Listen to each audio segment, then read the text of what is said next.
2024 के लोकसभा चुनाव को लेकर भारतीय जनता पार्टी ने देश के कई राज्यों से 195 उम्मीदवारों की सूची जारी कर दी है। लेकिन बिहार में अब तक सीट शेयरिंग का मामला अटका हुआ है और उसकी बड़ी वजह ये आ रही है कि चिराग पासवान नाराज हैं। चिराग पासवान को हर हाल में हाजीपुर सीट चाहिए, जिस पर उनके चाचा पशुपति पारस कब्जा जमाए हुए हैं। हालांकि चिराग पासवान की पार्टी यह जरूर कह रही है कि हम लोग एनडीए के साथ हैं और 2024 में सभी 40 सीटों पर एनडीए की जीत होगी।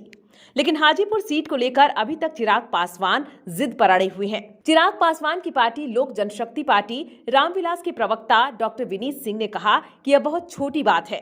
अभी जो मुद्दा है कि बिहार में 40 सीट कैसे जीता जाए। डॉक्टर विनीत सिंह ने कहा कि माननीय प्रधानमंत्री जी का जो लक्ष्य है कि 400 से पार सीट हो, उस पर हमें काम करना है। और जहां तक बात हाजीपुर सीट की है, तो जनता ने कई बार बता दिया है कि हाजीपुर की जनता किसको चाहती है। यह बार बार बोलने की जरूरत नहीं है। हाजीपुर की जनता चिराग पासवान को चाहती है। पशुपति पारस को लेकर विनीत सिंह ने कहा कि यह तो भारतीय जनता पार्टी के शीर्ष नेतृत्व को तय करना है और हाजीपुर की जनता की बात को सुनकर निर्णय लेना है कि वहां का असली नेता चिराग पासवान है। ऐसा माना जाता है कि नीतीश कुमार के आने से चिराग पासवान नाराज चल रहे हैं, लेकिन जेडीयू नेता ने साफ कर दिया कि ऐसी कोई बात नहीं है। जेडीयू प्रवक्ता राजीव रंजन ने हाजीपुर सीट के मामले में कहा कि बिहार में सीट शेयरिंग विधिवत पहले तय हो जाए। पहली प्राथमिकता एनडीए नेतृत्व के लिए यही है।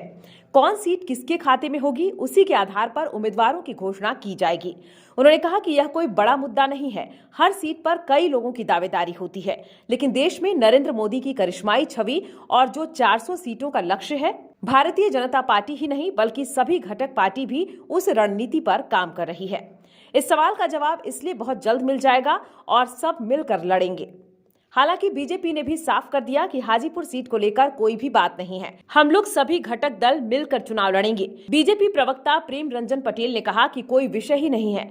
सब लोगों का एक ही लक्ष्य है, मोदी जी को प्रधानमंत्री बनाना और अभूतपूर्व तरीके से 400 के पार और बिहार में लोकसभा की सभी 40 सीटों पर जीत हासिल करना है। हाजीपुर सीट को लेकर उन्होंने कहा कि यह उनके अपने परिवार का मामला है, लेकिन फैसला मोदी जी करेंगे और सब कोई उसको स्वीकार करेंगे। उन्होंने कहा कि सबका लक्ष्य और उद्देश्य एक ही है, नरेंद्र मोदी को फिर से प्रधानमंत्री बनाना है। इसलिए जो भी फैसला होगा वह सबको मानेंगे।